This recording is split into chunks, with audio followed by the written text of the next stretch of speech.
So welcome, I'm David Wellbery. I'm professor in Germanic Studies, Comparative Literature, and the Committee on Social Thought, and now for the last 3 years a devoted participant on Humanities Day presentations. And I want to welcome you all here this afternoon. I appreciate your coming. We only have an hour, and several people have already told me that they have burning things to say about this story that I want to talk about. I'm talking about a writer about whom most of you probably have not heard, Johann Peter Hebel, who lived from 1760 to 1826. He was a contemporary then of many of the great figures of the German cultural flowering around 1800, Goethe among them. He was a teacher, he was a theologian, he was a minister. He was born in the city of Basel, where his parents worked in a home of a wealthy family. His father died before he reached the age of 3. His mother died as he was entering his teenage years. He was able to study at a gymnasium. He received the support to study at a gymnasium from another family. They also made it possible for him to study in Erlangen. He returned to the area, and now I want you to envision that southwest area of Baden in Germany, the southwest corner of Germany.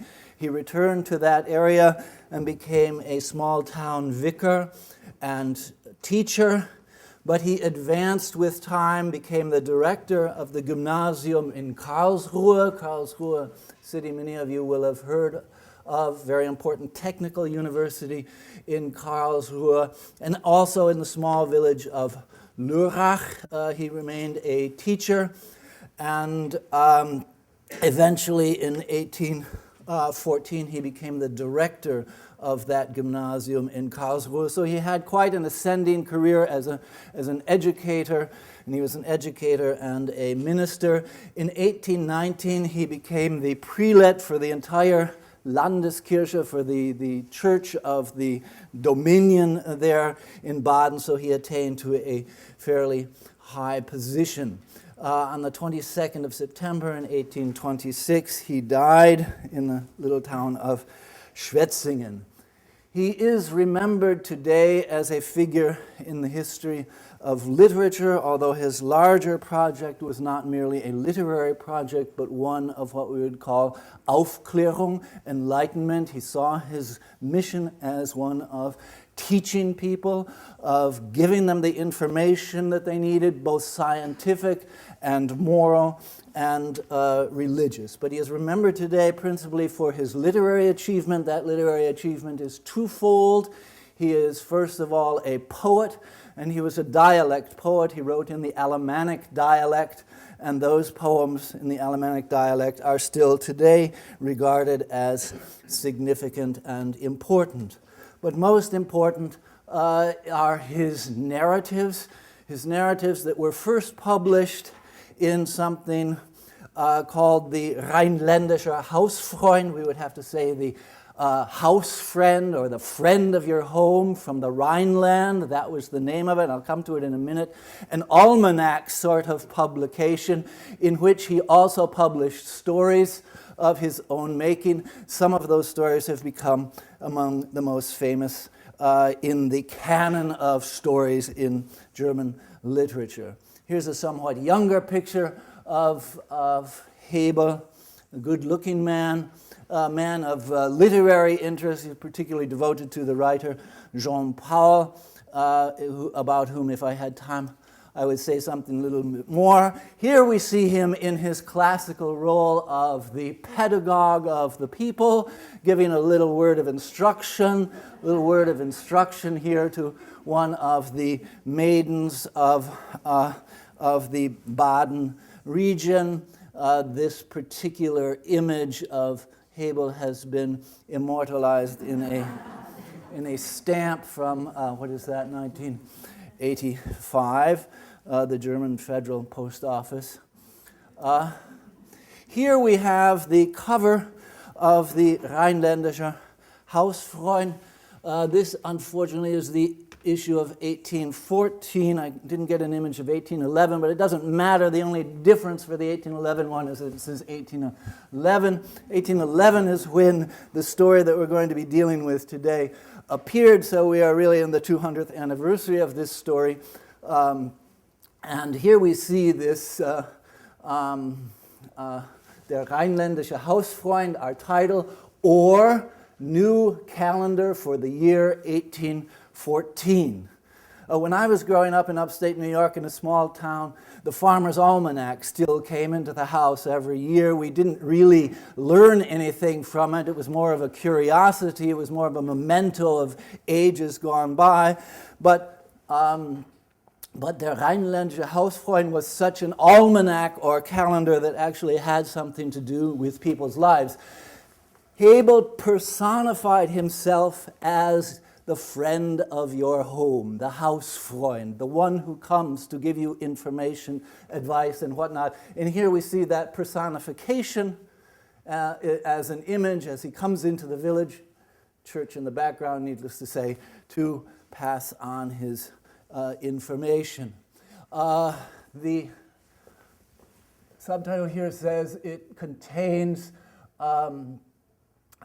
edifying or informative reports, pieces of news, pieces of information, and entertaining stories. Right? That is the old Horatian doctrine, aut prodesse, aut delectare. Poetry has two functions. It teaches us, it edifies us, or it pleases us in the best of all possible conditions, both. And so this particular almanac is still devoted to that dual task of teaching and of entertaining.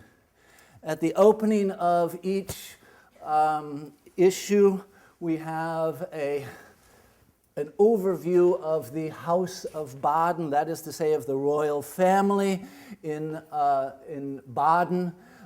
Baden, by the way, has a very close relationship with the United States insofar as after 1848, where we had this tremendous emigration coming to the United States with a good deal of concentration here in the Chicago area. 6 million people came from the German-speaking lands after 1848 to the United States, and many of them came from the land of Baden, from the province, I suppose one would say, of Baden. So the first thing that had to be done was to inform everyone about, we might say about the governmental structure, but it's really about the royal family, right? So that we get the prince, and then we get the mention of his first wife, and then the mention of his second wife, and then the children from the first marriage, and the children from the second marriage, and so forth, just so you know who's who in Baden. That's a sort of who's who.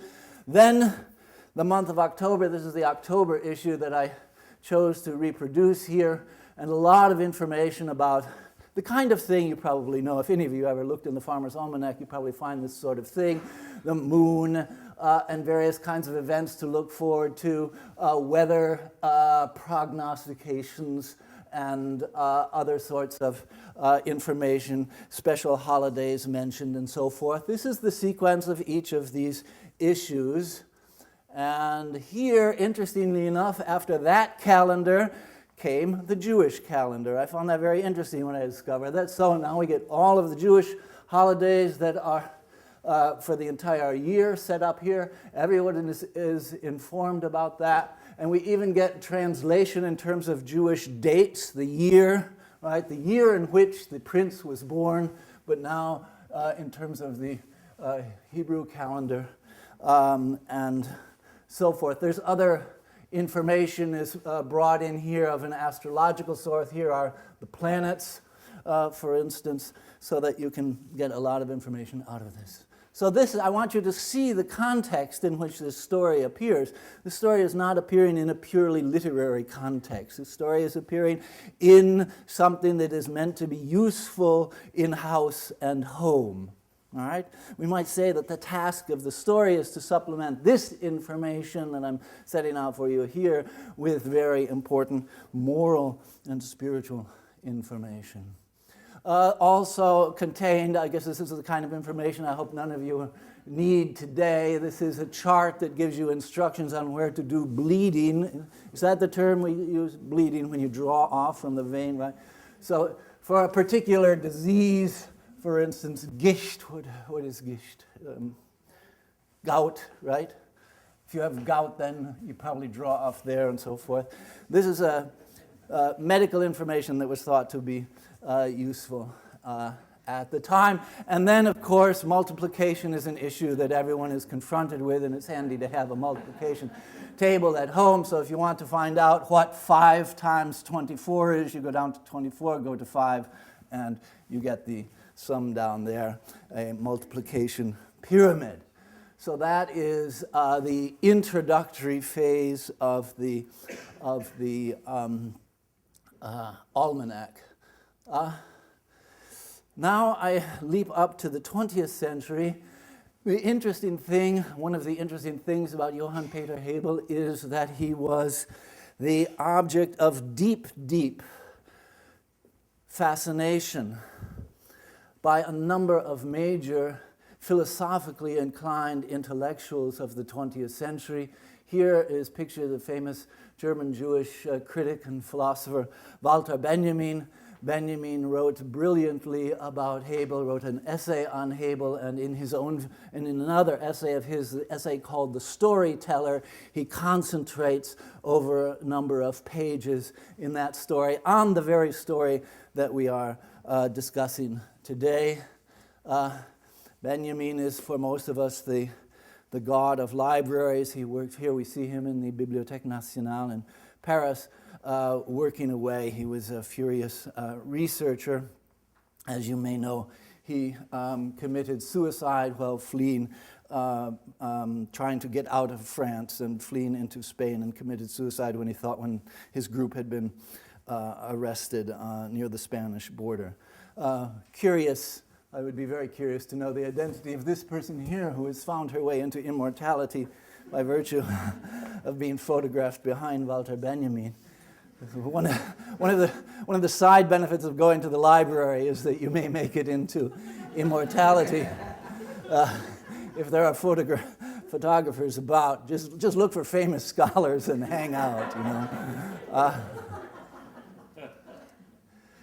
But another philosopher who was obsessed with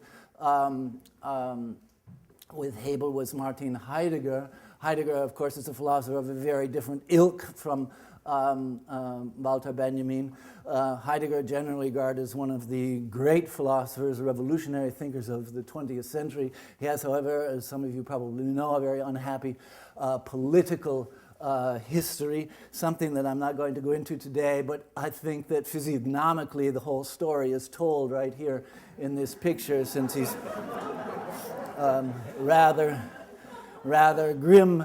But he was from the Baden area himself, and had a deep sympathy for and a kind of idealization of what we might call the village agrarian culture and its remains. And he was a great fan of the forest and walking. And so here we see him in a kind of Hebelian spirit, as it were, walking through the paths near his own little cabin out there in the woods in Baden. So these are two completely different philosophers who were deeply interested in Hebel and wrote about him. Martin Heidegger wrote 2 pieces, maybe 3, I'm not sure. Sometimes they were commemorative lectures on Hebel. He has a very romantic or romanticized view of Hebel. The entire aspect of education, the entire aspect of enlightenment that I stressed, falls away in his view. But it all comes back in the view of this man, a third philosopher. His name is Ernst Bloch.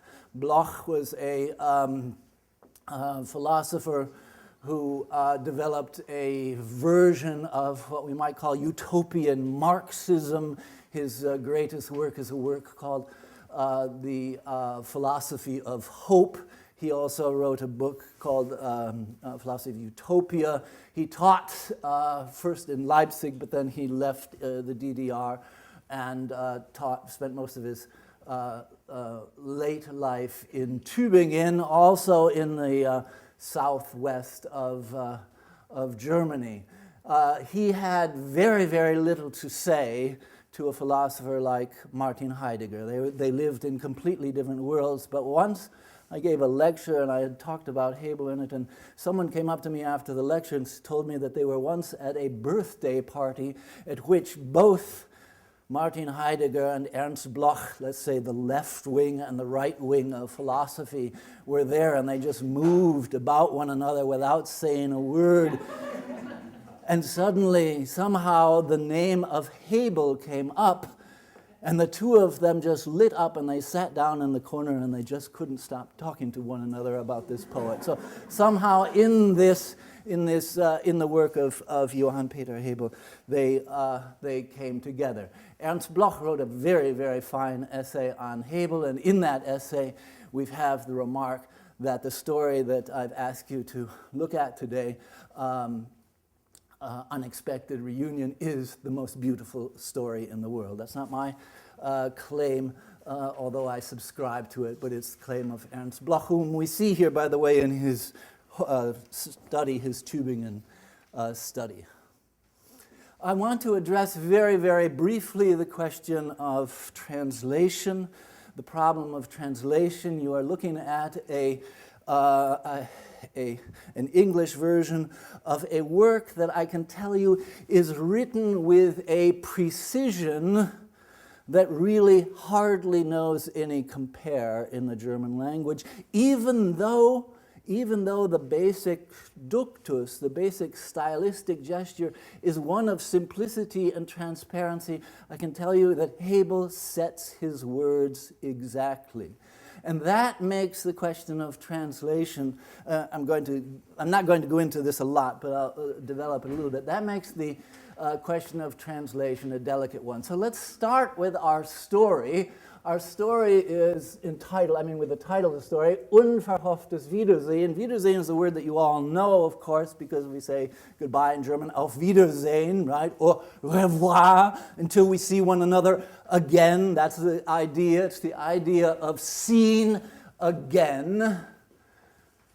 And unverhofft means something that happens in an unexpected way. So the translator, and I admire the translator in the Penguin edition, and I think that if you haven't, you might want to buy. I hope that I can encourage you today to buy that Penguin edition of the stories. I think does a very, very good job. But I just want you to see the problem that we're faced with here in translating. It is perfectly natural to translate unexpected reunion. Perfectly okay. There's nothing wrong. In fact, I hardly see any useful alternative for it. But something happens. Something happens when we do that.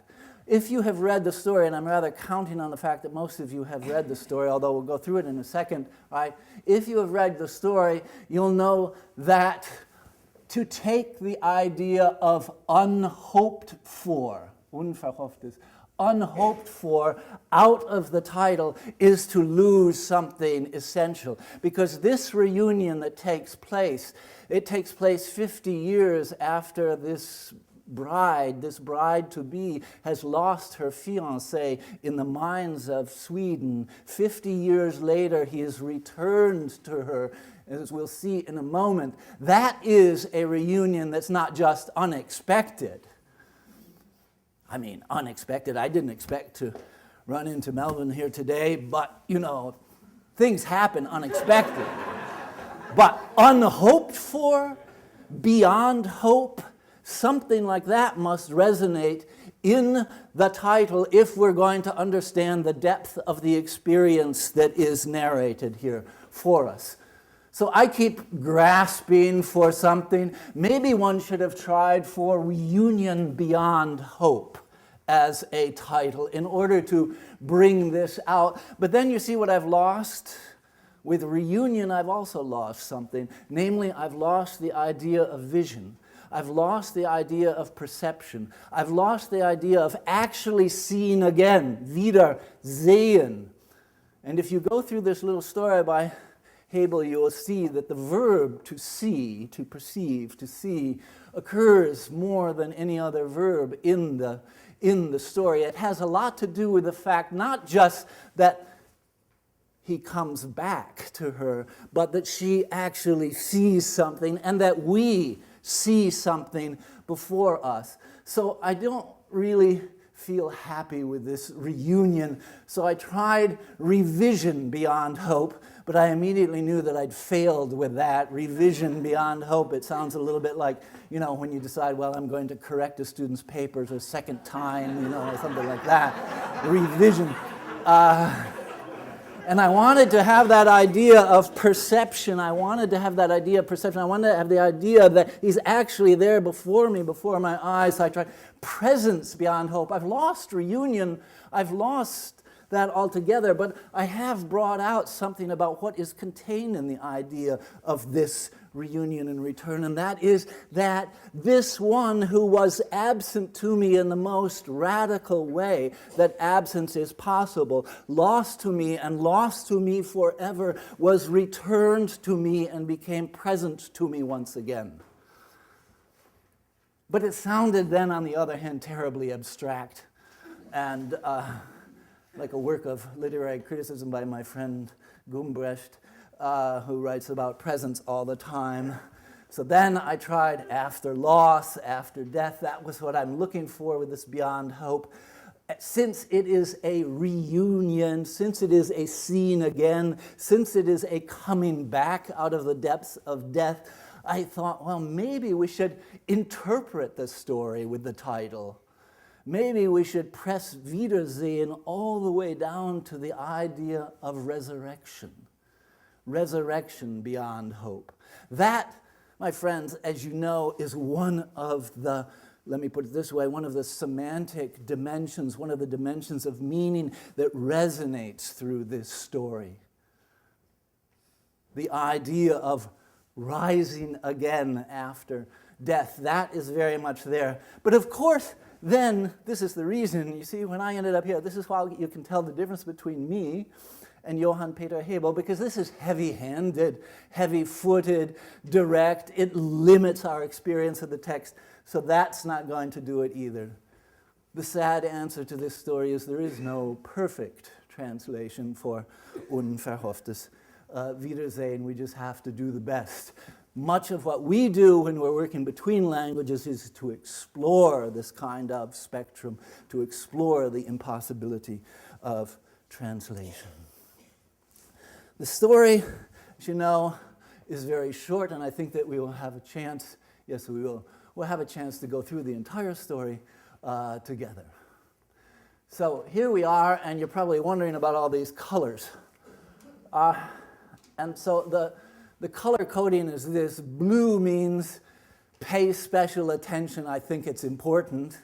Maybe we'll come back to it. And red means I have changed the translation for some reason or another. I had thought I might tell you about the changes in translation. For instance, the translator, just to give you one other, the translator says, then death made a call. And I didn't like that. That's not really what's going on here. Made a call. It sounds like it came knocking on the door. Well, that's a perfectly good idea, but it's not an idea that fits well here because the scene is a scene in the church, and anyone who objects to this couple being married is supposed to speak up now or forever hold your peace, and that's when death spoke up. So I didn't want to sacrifice that. That's the kind of thing that I'm trying. There are certain things that I felt it was necessary to capture, but I'm not going to go into that in detail. So let's take a look at this. By the way, our story rests on a true event. It's an event that took place not 50 years ago from 1811, but in the previous century, took place in the 17th century. In fact, a body partially destroyed, I should say, but partially preserved, was found in a watery substance in a mine in Sweden. There was a former fiancé who claimed the body. The University of Uppsala wanted the body for experimental purposes, but she wanted to withhold the body not out of piety, but because she thought she could get a better price for it at another university. So there's a rather romantic series of events that's behind this. That story, that anecdote from the past, was picked up by a contemporary of Hebel's, and it's from him that he got it, and out of his rendering of the story, he renders this quite perfect story on his part. So let's just call it to mind, and I know some of you probably haven't had a chance to read it, and it is so short that we can do it here. At Falun in Sweden, a good 50 years ago, a young miner kissed his pretty young bride-to-be and said, now here you're wondering, why did I underline kissed? Am I fixated on that? Well, I underlined it because I want you to see what I call Hebel's technique of zooming, right? If I said 50 years ago, and then you would say, well, what is he going to tell me about now, right?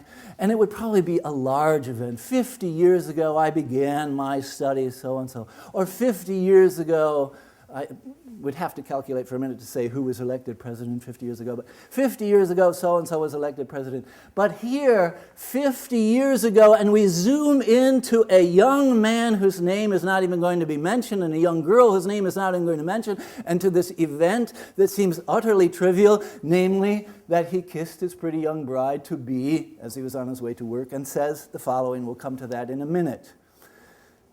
Why does Hebel do that? The reason he does that, I will say, is that this kiss and these words that follow, this event that he zooms in on, is an event of world historical significance when measured against other events of world historical significance. So that's the kind of thing that I'm calling attention to with the blue here. At Falun in Sweden, a good 50 years ago, a young miner kissed his pretty young bride-to-be and said, on the feast of St. Lucia, the parson will bless our love, and we shall be man and wife and start home. Now here, I just have to do this. I'm sorry, but I just have to do this so that you get the feel of Hebel's tone. Hebel does not say, start a home. He says, we will build our nest. He even says, we'll build our little nest. You see, he is operating within that colloquial idiom. He's drawing out the full power, the hope, the investment that is involved in that idea. We might think building a nest is a rather naive and picturesque way of formulating it, but in this text, of course, it has full power as expressive of the mentality of the people that he's dealing with. Okay, I won't do that. I'll do it one more time and say, here's another thing that the translator punctuates here, gives us new sentences where sometimes Hebel doesn't give us a new sentence but just runs on. In Hebel's text, by the way, it's all one text. There aren't any breaks in it, which is part of its power, I think. On the feast of Santa Lucia, the parson will bless our love, and we shall be man and wife and start a home of our own. They're going to start a home. And may peace and love dwell there with us, said his lovely bride, and smiled sweetly. For you are everything to me, and without you I'd sooner be in the grave than anywhere else. The first kind of reversal of destinies that we have in this. I would sooner be in the grave than without you. Something like that, but inverted is what, of course, is going to happen. When, however, this story is moving very fast. When, however, before the feast of St. Lucia, the parson had called out their names in church, you mustn't imagine that they were in the course of being married at this moment, right? It was the Sunday before their marriage, and the parson called out, we have a wedding coming up, is there anybody who objects to it, right? When, however, before the feast of St. Lucia, the parson had called out their names in church for the second time, if any of you know cause or just hindrance why these two persons should not be joined together in holy matrimony, then death spoke up. And there's where Hebel comes in with a really, really bold thing. He's broken through the verisimilitude of this story. He's brought the figure of death into the story. In reading the story, of course, we know there's not, there wasn't a skeleton sitting in the church who stood, I do. This is a figure for what is going to come, as we shall soon see, but this is it. Death is the hindrance. Death is the objection. Usually when we ask this question, we say, are there any reasons why they shouldn't be married? Is there any just cause? Is there some circumstance? And various kinds of contingent circumstances could come up. Somebody could say, well, actually she's engaged to me. But this is the circumstance, this is the contingency that might be called the contingency of all contingencies. This is the contingency that can always interrupt our intentions. Then death spoke up. For the next day, when the young man passed her house in his black miner's suit, a miner is always dressed ready for his funeral. Watch the clothing as we go through here. He tapped at the window as usual and wished her good morning, but there came no good evening. The translator got morning and evening screwed up, but don't worry about it. So he's, of course, on his way out, he says, good morning. But he never returned in the evening. He never again came back out of the mine. And that morning she sewed in vain a red border on a black handkerchief for him to wear on their wedding day. And when he did not come back, she laid it away, and she wept for him and never forgot him. Never forgot him. What is the significance of never forgetting? What is the significance of laying something away? What is the significance of keeping and cherishing something despite time? That is part of the question that we're dealing with here. So, that was the beginning of the story. They're supposed to be married. He gives her a kiss. He sets off to work, goes down in the mine. There's a crash in the mine. He doesn't come out. Next phase of the story. In the meantime, the city of Lisbon in Portugal was destroyed by an earthquake. The 7 Years' War came and went. The Emperor Francis I died. The Jesuits were dissolved. Poland was partitioned. The Empress Maria Theresa died, and America became independent. And the combined French and Spanish force failed to take Gibraltar. The Turks cooped up General Stein in the Wellbery cave in Hungary, and the Emperor Joseph died too. King Gustavus of Sweden conquered Russian Finland. The French Revolution came, and the long war began, the Napoleonic War. And the Emperor Leopold II too was buried. Napoleon defeated Prussia. The English bombarded Copenhagen. And in the same sentence, and the farmers sowed and reaped.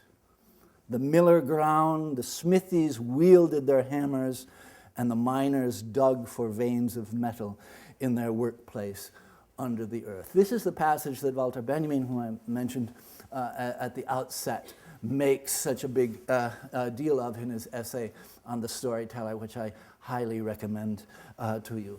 Let me just call attention here to a couple of aspects of what's going on. What's going on, of course, is that we've completely shifted our frame, right?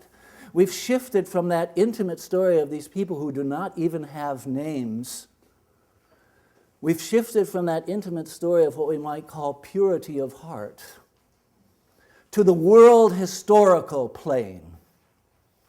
These are the events. Remember the first line of our story, some 50 or more years ago. What he's doing is unfolding those 50 years for us.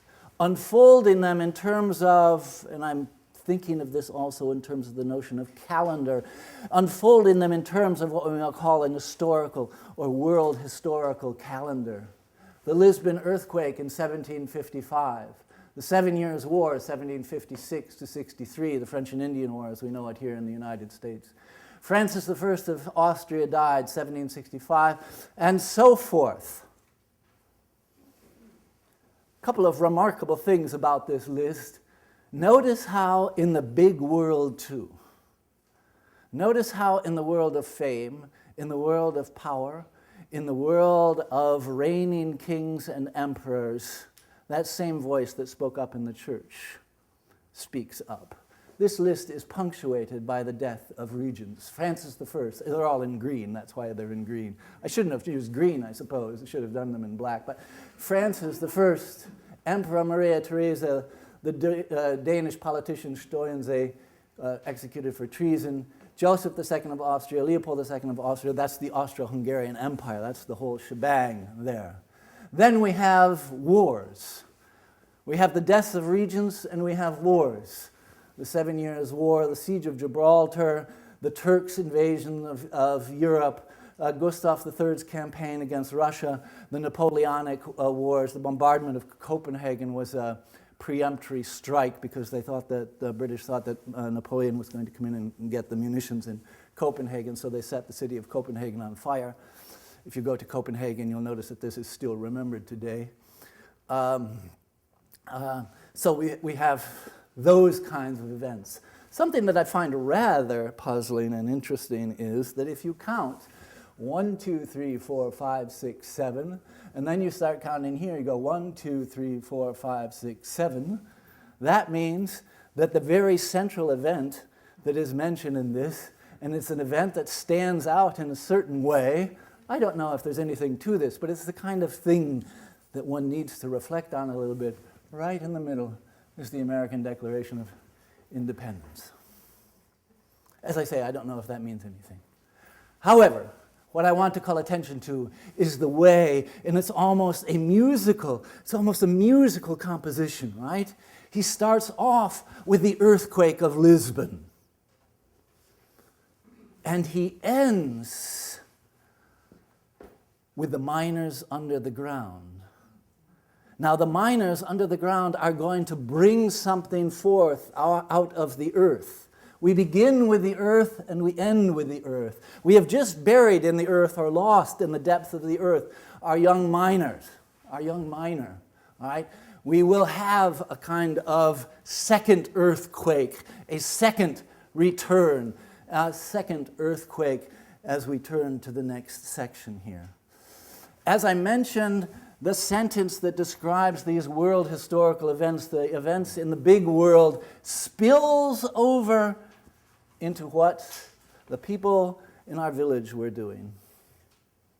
The farmers were sowing and reaping. The farmers were sowing and reaping. We still have the phrase, the grim reaper.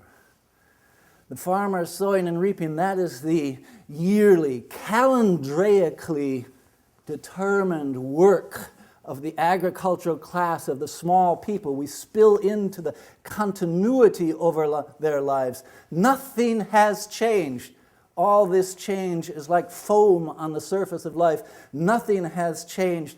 But also there in their fields, reaping, they have something of the reaper. That emblematic or allegorical significance reflects back on these events. This is a fallen world.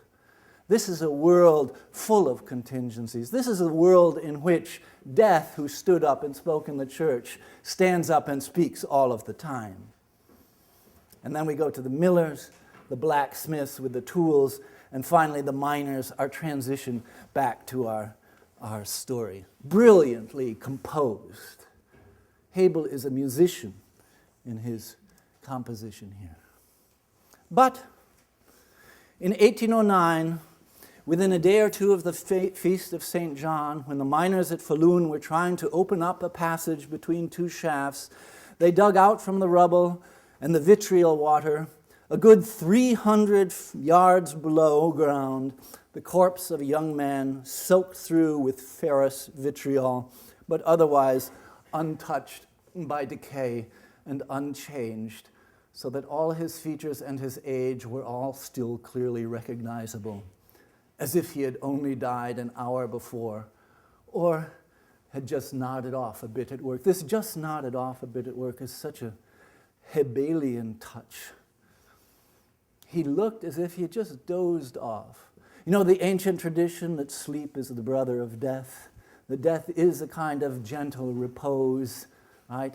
That's what Hebel calls forth here, to let his figure just have dozed off for a bit at work, to give us a sense almost of the untouchable quality, of him, right?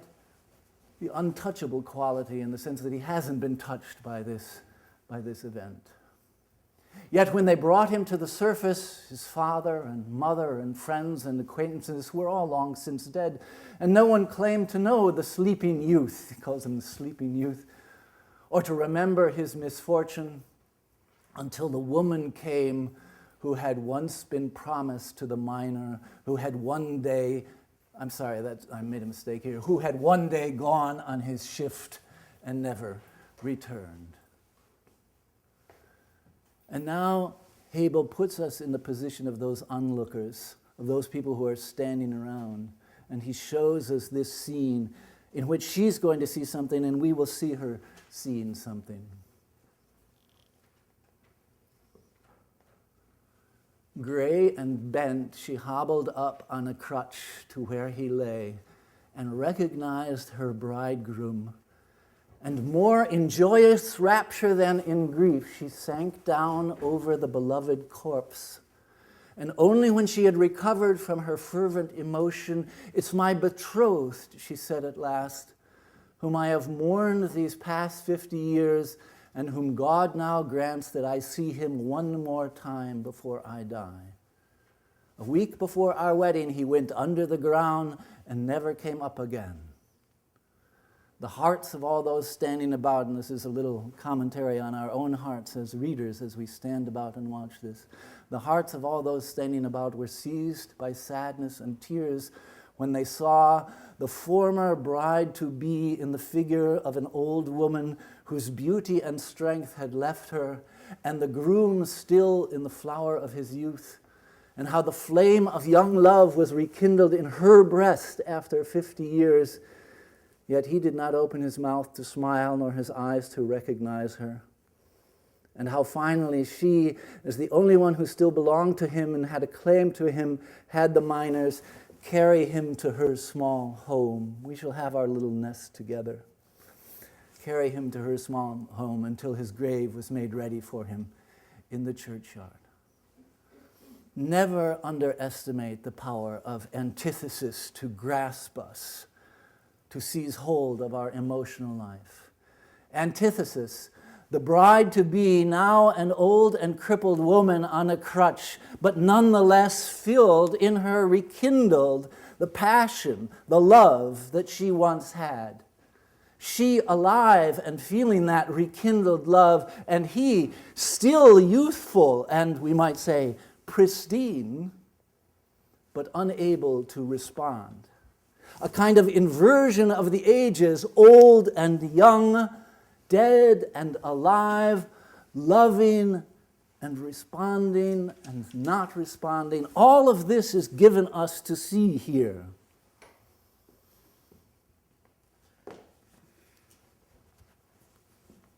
Yet he did not open his mouth to smile, nor his eyes to recognize her. It is not covered over with a kind of sentimentality of, sentimental is perhaps a word that one could use in a dignified sense, but it's not syrupy in any way here.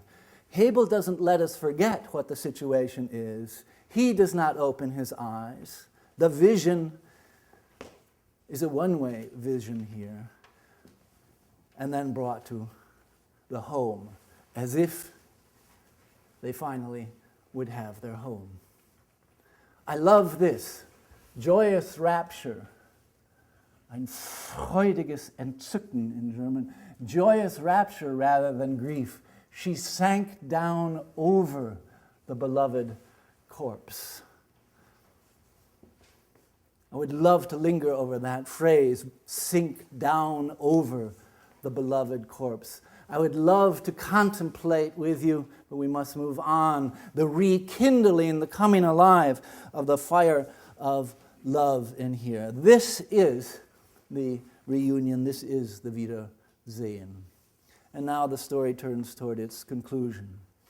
The next day, when the grave lay ready in the churchyard and the miners came to fetch him, she put the black silk neckerchief with the red stripes on him, and then she went with him in her best Sunday dress as if it were her wedding day.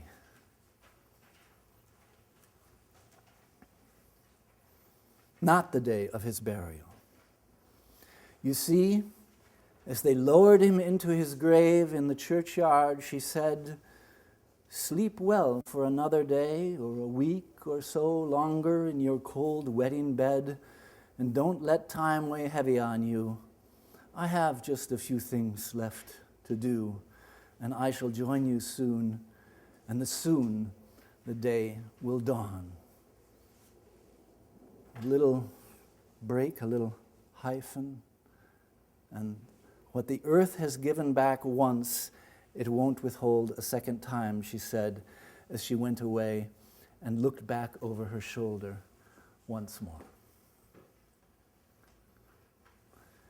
I believe that it is the task of literary studies to come to terms with the tremendous power that narrative has in our lives, to try to understand the power that narrative has in our lives. And I believe that this story is one in which we can, as if in an experimental situation, it's so small, it's surveyable, right? This is not War and Peace, right? It's not Proust's Recherche, right? You sort of lose yourself in those. But here you see truly great, and I want to stress that, truly great narrative art, but alembicated to a kind of simplicity and purity and brevity that allows us to understand the force of narrative. What is this story about? I think that many of you are going to have different accounts as to what it's about. Here are a couple of ideas. One of the things that this story rests on is our sense of the difference between the big people and the little people. Remember that panoply of historical events, and remember the simplicity and purity of the lives of these people, the miners' folk in that village. Remember the basic rhythm of life. They live within that basic rhythm of life. They live within a rhythm of life that is determined by the calendar. The calendar is the marking of nature's moments. They live in that rhythm of life. And while all of these historical events are going on, the farmers are sowing and reaping. The miller is grinding his grain. That's one of the things that this story gives us to see. It gives us to see what you might call the essential content. The essential content as opposed to the amplified, magnified, and broadcast cable news content of our lives. It takes us back to that essential content and calls our attention to it. That is, of course, the public that Hebel was addressing initially. This story addresses the paradoxes of time in human life. What are 50 years? What are 50 years? Well, they're a long time. 50 years is a long time. And yet, in a certain sense, after 50 years, when he returned and she saw him there, it was as if that 50 years had been nothing at all. The paradoxes of time. She is old and crippled. He is young, fresh. But they are in opposite positions. This story gives us a kind of, I want to say, dizziness about time. We lose our bearings. We lose our normal ways of counting. It shows us that things long past can become present to us in a way that is overwhelmingly immediate. They can return. There can be such reunion. What I believe that this story is about most essentially, and I'm going to stop now and we'll have 10 minutes so that you can share your thoughts about the story. But what I believe that this story is about most essentially is about the nature of a human promise. Remember that focus, the focus at the opening of the story. He kisses her and says, "We shall be married." That is the meaning of their betrothal. Betrothal is the promise that we shall be married. It is the promise of me to you and you to me. It is the promise of our love. That promise is unbreakable. It is untouchable by the forces of contingency, no matter how horrific they may seem to be. He was swept away from her, taken away from her, never returned. He went into the depths of a grave, and how grave-ridden is this story. And yet the promise remained untouched. And the beauty of this story is that the promise is fulfilled. The promise is fulfilled and thereby demonstrates its triumph over all of those things that we think are important in the world of historical contingency, in the world of grandeur, and so forth. The purity of ethical commitment, the purity, if I can say, of morality, is what I believe this story calls to mind and allows us to see. That is the beautiful thing. Because, of course, that purity, although it's something that we know about, is something that we don't always see. It's something that's not always realized in our empirical experience. But here, it is as if fulfilled. The promise is fulfilled. The promise is fulfilled and death is overcome. When I say that the promise is fulfilled and death is overcome, I am inviting you to recall the fact that Johann Peter Hebel was a minister, and that he was theologically trained, and that there is a very, very significant and powerful Christian semantics behind this story. No question about that.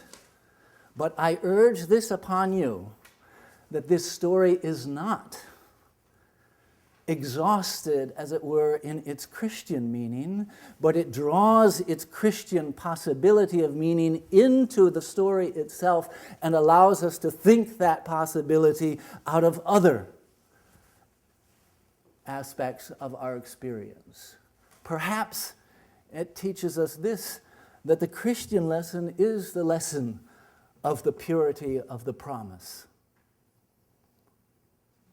Perhaps it teaches us something about the Christian lesson of death being overcome. You remember when it said he was 300 yards under, I underlined the word 3, right? Why did he have him 300 yards under, right? Crucified, dead, and buried, and on the third day rose again from the dead, right? I wanted to bring that illusion out. But I also want you to look at another illusion. Very subtle illusion, one that, as far as I know, has not been noticed before. So this is an historical moment right here in history scholarship. She evokes their reunion in heaven in her closing words, and she walks away. She went away. And she looked back over her shoulder once more. That can be considered a mistake. Orpheus, you see, made that mistake. He went down and brought Eurydice up. He was granted her. She was released from death, just like our miner was released from the depths of death, only on the condition that walking forward toward the surface of the earth, he not look back. Does Hebel give us here a slight, ever so slight, allusion to that Orphic story? Because once he turns around, Eurydice is gone. That makes this not an easy resurrection or reunion. It makes it difficult, but for that reason perhaps more true. So I know that, Melvin, I know you had something to say.